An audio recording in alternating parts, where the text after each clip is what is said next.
ladies and gentlemen, welcome to the School of Science. My name is Luke, and this is the post-match reaction for QPR versus Everton. QPR 2, Everton 2. Penalties, QPR 8, Everton 7. Now, unfortunately, as obvious, Everton are now out of the Carabao Cup, and to be fair, it's probably not the best competition we should be competing in at this point in time. Right now, we are currently inundated with injuries. We have lost about 5 or 6 players at the moment through to injuries. Luca Dean looks like he might be another one who could be on the injury list, just because watching him go off that game, he seemed to be actually limping and looked like his left ankle was causing him some bother. So there's a fairly high chance that we may potentially be without a left back going up against Norwich.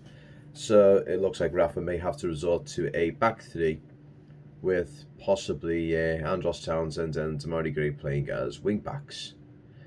If that's the case, then that is going to be absolutely detrimental, just because that means we're going to struggle against Norwich. But I digress. We're going to save that for the Norwich match preview, which will be coming out in the next couple of days. Also, don't forget to have a check out of the Bramley Moore video, which will be going live tomorrow at 6 PM on the YouTube channel. But it is also now live on the Patreon. So if you wanted to see that, go and check it out on Patreon right now. But back to the game. Now, at the very start of the game, Everton were sorted on the back foot to begin with. Well, actually, no, that's a lie. To begin with, Everton were doing okay. We were maintaining possession and we were pressing them and asking questions of them early on, having a few shots at the goal, testing their defence, and everything seemed to be going pretty much Everton's way, which was looking good. And then QPR managed to bounce back. They got on the very front foot, and through a Charlie Austin goal, they went 1-0 up. Now, this was mostly down to an error of Everton's defence. We weren't marking Charlie Austin. He sat behind Ben Godfrey and was able to get an easy shot in, which, I'll be honest, Ben Godfrey doesn't seem to be the same player that he was last season. Last season, he was absolutely on fire and probably one of the best defenders we had in the squad to the point. But unfortunately, due to the break that he had and COVID and everything, he seems to be a little bit of out of sync with the squad. And at this point in time, I think it's going to take him a little while for him to get back into the whole rhythm of things. So I would like to see him, getting a couple more games out, getting a few minutes. I mean, getting, say, half a game or 60 minutes. That seems to be a little bit more beneficial than just having them on the bench and watching to try and warm them up into the game. That's obviously not going to do anything. Luca Dean, he played okay-ish. He was able to get up and down the pitch, scored a cracking little volley to make it 1-1. And from there, we looked like we were getting back into the thing. We weren't actually dropping our heads too badly. And then shortly afterwards, Charlie Austin was able to get another goal again. This time, though, it was more of an error down to Mason Holgate more than anything, as well as John Joe Kenny. Now, this is something I've got to say. I've wanted to give John Joe Kenny a chance, game after game after game. But quite frankly, watching these games, I just don't think he is what Everton required at this point in time. We need a right back who's actually a little bit more hungrier and a little bit more in tune with how other players play. With the likes of John Joe Kenny, I like him as a guy, but as a player, he's just not the Everton material. Anyone with a bit of skill up their sleeves or are able to feint, he's an absolute sucker for it. They will get around him, and the best thing he can do is foul him, and from there, hopefully, it's either round the halfway line or further afield to the point where they're not going to be able to make an effective free kick. Now, going up the midfield, Tom Davies didn't have an amazing game. He was giving away a bit of possession.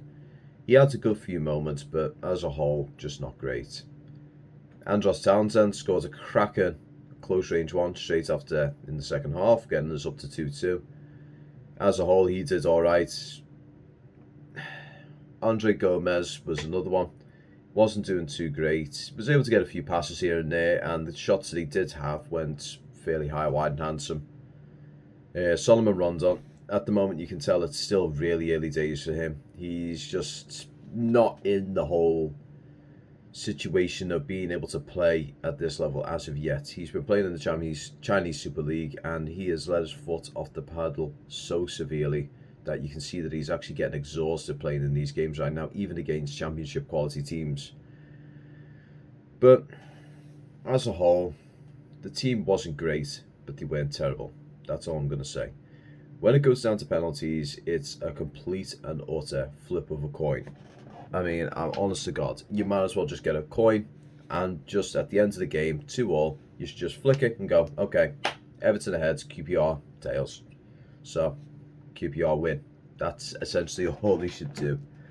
When it comes to penalty shootouts, it's 90% luck and 10% skill when it comes down to them. In my personal opinion, anyway. So, yeah, I don't think we should really be down about this. Our squad is absolutely paper thin at the moment.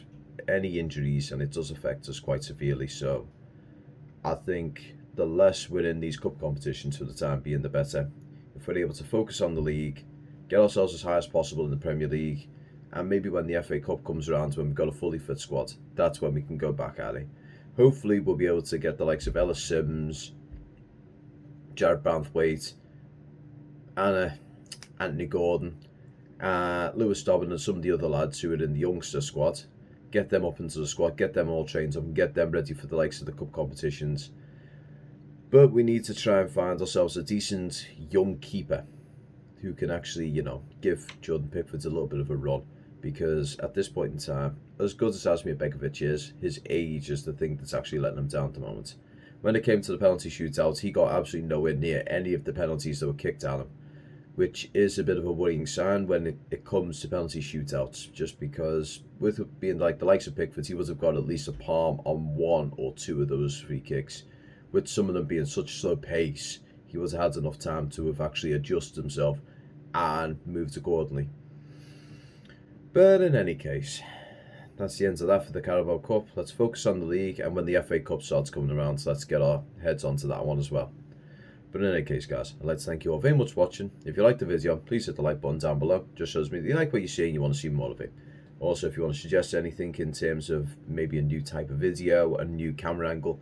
I mean, to tell you the truth, I'm actually enjoying doing this camera angle because it gets a good set of the light. You can see me fairly close and you're not seeing a massive space of nothingness around me. So I think this is actually a pretty good ratio. I'm just going to have to tweak a few little fine details before we actually finalise all this. But yeah, also, if you are new to the channel, this is where you first come across the video, or you've come across me in previous videos and you're still unsure whether you want to subscribe, I would recommend subscribing, just because YouTube's algorithm is not fully on our side yet. Once we're monetized, that's when this sort of stuff gets twisted towards our favor a little bit more.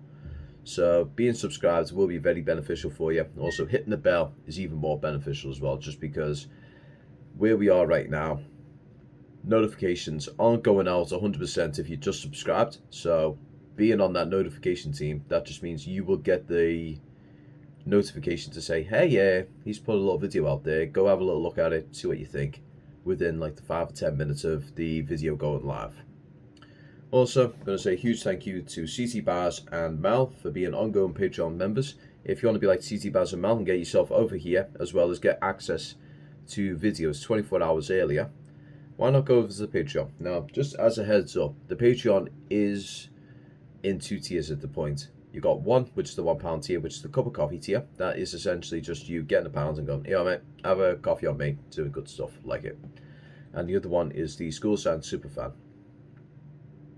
Now, being part of the School Science Superfan just means that when any Bramley Moore videos come live, you get the priority on them. So they come live before everywhere else on Patreon, so by 24 hours. So you get to see them before the YouTube channel, and you can actually put your comments out and your suggestions out, which does happen on the occasion. We do get people actually putting suggestions out for these videos and little factoids or little opinions, so all that sort of stuff will come on the Patreon beforehand, so you get the first say on anything that goes on. And as the channel grows, so when live streams, interviews and anything like that go live, they'll be on the Patreon first as well. So that sort of stuff, if you're part of the Patreon team, you do get priority in order to help this channel grow. But in any case, I'd like to thank you all very much for watching, and I'll see you all in the next video. Peace.